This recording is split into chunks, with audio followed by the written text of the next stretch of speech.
pivot to the question, what backs it? What backs Bitcoin as money?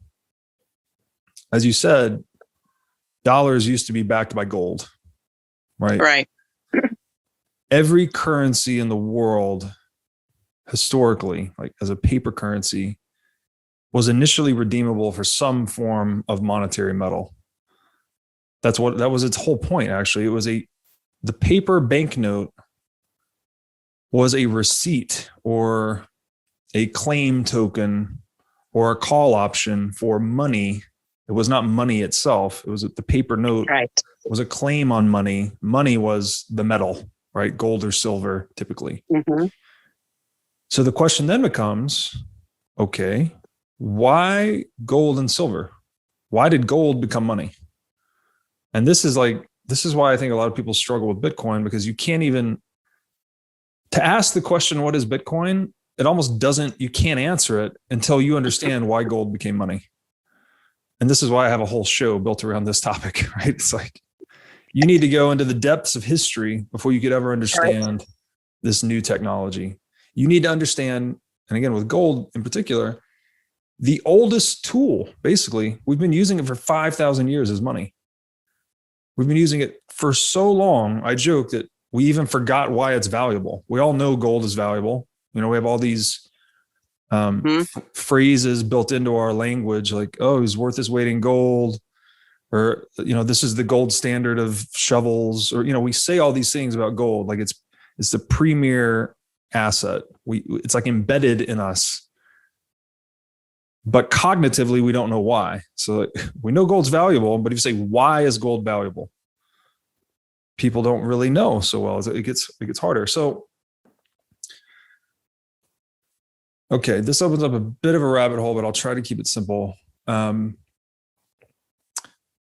Human beings choose every tool based on how well it does the job.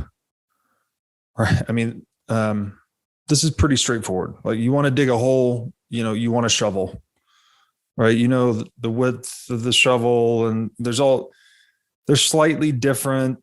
One probably has a little lip on the back of the shovel that helps you put your foot on it and dig it in, makes it easier to dig. The stick has a certain length, and there's different shovels for digging different types of holes. If you need to dig a really big hole, maybe you need like a backhoe or something mechanized. So the key point here is that we actually, it's not even about the thing itself. It's ultimately about what services does that thing render to me. And so anywhere I'm getting too deep or philosophical here, feel free to pause me. But this is a key point that I think will come back later. Then it's not so much about the physical thing. It's about what I want that thing. What do I want it to do for me? So what's another example? The Sony Discman, right? Do you remember the portable CD player people would put on their hip and go jogging and whatever? Okay. It was super cool when I was a kid, super useful. But then what comes out? The iPod, right? I used to go buy CDs every weekend. That was like my thing with my parents. That would be my reward for working. They'd let me go buy CDs. Well, all of a sudden, CDs didn't matter anymore. Why buy CDs when I can have 2,000 songs on a little tiny iPod? So it was never about the physical CD. It was never about the physical Walkman. It's only about, how do I get the most access to the most music with the least effort, basically. So once the iPod comes out, the Walkman's a goner, right? It's just totally gone. So with money, humans basically desire they want it to do 5 things. They want the money to be divisible, which is to say you can break it down into small units or combine it into large units.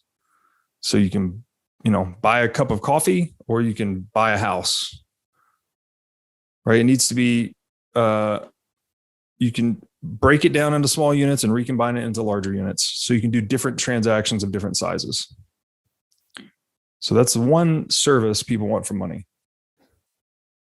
The second service people want from money is durability, which basically means I want to be able to put my money in a safe place and know that it's going to be there a year later, 10 years later, 100 years later. Right. If I tried to monetize fruit, for instance, and use oranges as money, well, that's not going to work. I put oranges in a safe, come back a year later, they're going to be rotten. Right? I can't use food really of any kind. You can't use wood too well. So you need money that is persistent over time. So it needs to be something that I can store and it not evaporate, basically. Money needs to be portable. Pretty obvious. I need to be able to move my money from place to place. Mm-hmm. Right? I can't, if I'm going to buy a house in Rhode Island and I'm in Florida, well, I need to move that money to Rhode Island and give it to the guy in Rhode Island. If I can't move my money, if it's not portable or it's too expensive to move, that's a problem, right? That prevents me from being able to use it. Money. So that's the third thing that money, the service money renders to people. The fourth one is money needs to be recognizable. Right. And this means basically that you can verify the authenticity of the money. So there needs to be some way when you give me money that I can independently check the quality of that money. If I give you gold coins, you don't need to take my word for it that it's gold. You want to be able to test it yourself. If I say it's 24 karat gold, this is, if you just took someone at their word, they could scam you. But if you have a way to verify that the gold, it's 24 karat gold, then that makes it recognizable. You can basically, and this is what they called assaying the value of gold. You may have heard the term sound money, perhaps. Yes. So this was actually in reference to the sound a gold coin made when dropped from a certain height. This was a way, it resonated in a very specific way that let people know it was authentic, right? If it was lead plated with gold, it wouldn't sound the same. Right. And there were many techniques to doing this. And one thing I'll add here we'll probably come back later. That's an expensive process. If every time we do a transaction, I have to stop and verify it, like I have to run tests on it, that slows things down, right? It's expensive. I have to test it. Takes time, et cetera. So part of the reason we introduced coins was to offset that. So we would stamp the coins into standard weight, like say a 1 ounce gold coin. We'd put a seal on it, a certification. And then people that were transacting with one another could then trust the reputation of that certifier, that certifying body that says, this is from this mint, it's 1 ounce of gold. They could trust that instead of needing to verify that it's 1 ounce of gold at every transaction. So that was like coins made transactions more efficient because people didn't have to stop and verify at every point of transaction. You could trust the coin issuer. So it made it more recognizable, we could say. Okay, so there's the four things money people desire from money. The last one is really important and explains why gold. Scarcity. Now, this is kind of an obscure term, commonly misunderstood, in my opinion. Scarcity means that demand for a thing is greater than the supply of a thing. So it doesn't, people typically think scarcity is like, oh, that just means there's not much of it. That's not necessarily true, right? I can go and paint a Robert Breedlove original, but because I'm a terrible painter, there's only one of these paintings in the world. Doesn't make it scarce. Nobody wants it, right? So it's not until, 2 or more people want the painting that it develops a price. People bid for it, right? They're bidding. Right. That creates a market price. The other example I like to give here is oxygen. Oxygen is clearly very valuable, right? We need it to live, very valuable. But there's so much oxygen in the world. There's so much more supply than there is demand. Right? We have 8 billion people demanding oxygen with every breath, but there's so much of it that there's no price. There's no need to bid over each other, if that makes sense. So it's not scarce. It's valuable, but not scarce. Right. So that's the key point, that scarcity means demand is greater than supply. There's more people that want a thing than there is quantity of the thing to go around. Therefore, people bid for it and it develops a price. Money is unique though, because money, demand always exceeds supply. Because money is, again, a claim token on everything, right? I can take money into the market and I can buy anything. I can buy a house, I can buy a car, I can buy food, I can buy energy, I can buy services.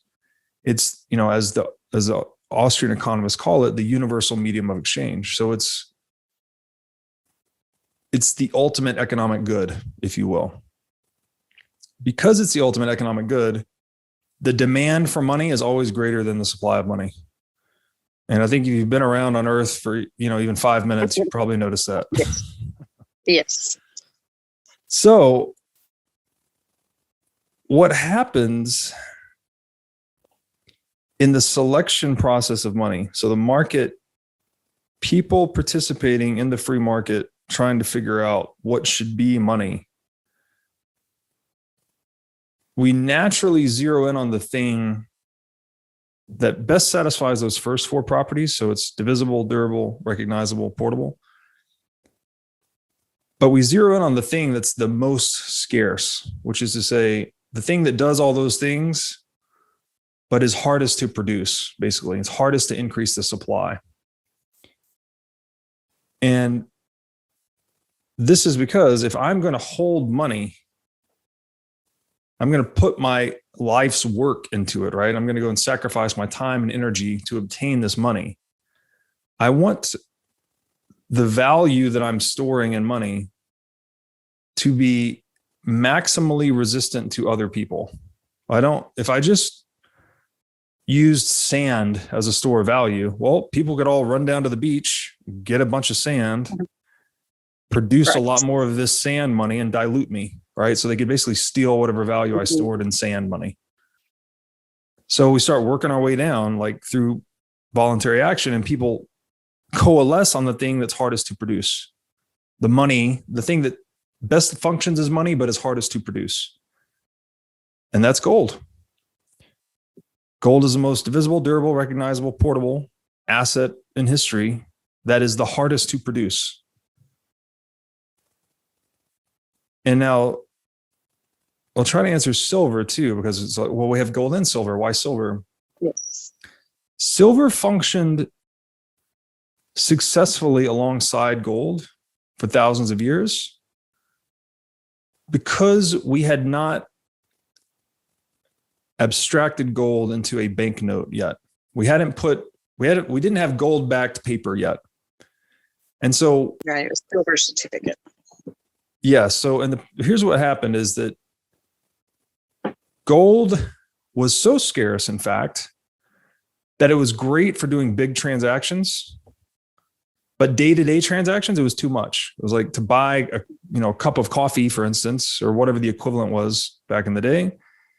It'd be like gold dust. It was too valuable. So you could use something that had less economic density or value density, however you want to call it, like silver, was used more for like day-to-day transactions, and gold was reserved for large transactions. Now, so you could say, what's the punchline there? Silver was less scarce than gold. So therefore, it functioned better as a day-to-day medium of exchange, whereas gold was more scarce than silver. And so it held a lot more value. So one gold brick could, buy a house or something equivalent like that. Now this changed once we started going into paper currencies, because once I have a gold backed paper currency, I now have something that's very divisible, right? I could have a dollar bill that represented, just a little bit of gold dust, and I could buy that coffee with gold now. So it made gold much more transactable once I abstracted it into paper currency. So what this essentially did is if you're looking at just physical gold, physical silver makes sense alongside it. So you can have, again, large transactions and small transactions. But once you abstract them into a paper currency, you've gathered all those properties of money under a gold standard effectively. Because now I have gold that's real portable, real divisible, because it's just paper backed by gold. And so that essentially led to the demonetization of silver. And we've seen silver collapse in terms of gold over the past several decades. I'm not sure exactly how long, but so it's a long-winded answer. But then the question here, the question by extension would be, okay, gold-backed paper money, what backed gold? And again, I would zero in on that property of scarcity here, that it was the hardest thing to produce. No matter how hard we tried, nobody could counterfeit gold. Nobody could make more than, say 2% per year. There's a couple of key points here. One, another feature of this is that because gold's indestructible, every ounce we mine every year is just added to the existing supply of gold in the world. So it's not like we're destroying gold every year. We're really just increasing the supply. But what this means is that we're increasing the supply by roughly the same or even a smaller percentage every year.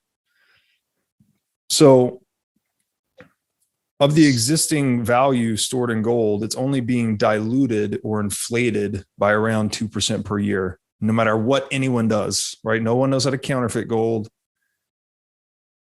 So it was just the ultimate store of value in that sense. So what was actually securing gold was the energy necessary to produce it,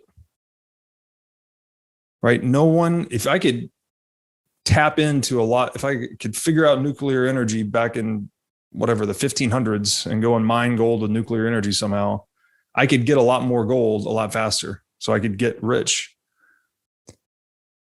But no one could do that, right? So it was the supply of gold is actually secured by how much energy we can allocate towards its production. So this is critical to understanding Bitcoin. The value of gold was protected by proof of work, effectively. If I have gold, if I have physical gold, I've proven to you that I've done some work to get it. I've either mined it, or I created something of value and traded it for gold, or, and this is a kind of a twisted thing because gold's physical, maybe I looted it from somebody. Maybe I robbed them, or maybe I conquered their country and stole it. So I think that's a key point. Gold is backed by energy, proof of work. And this is something that Bitcoin has emulated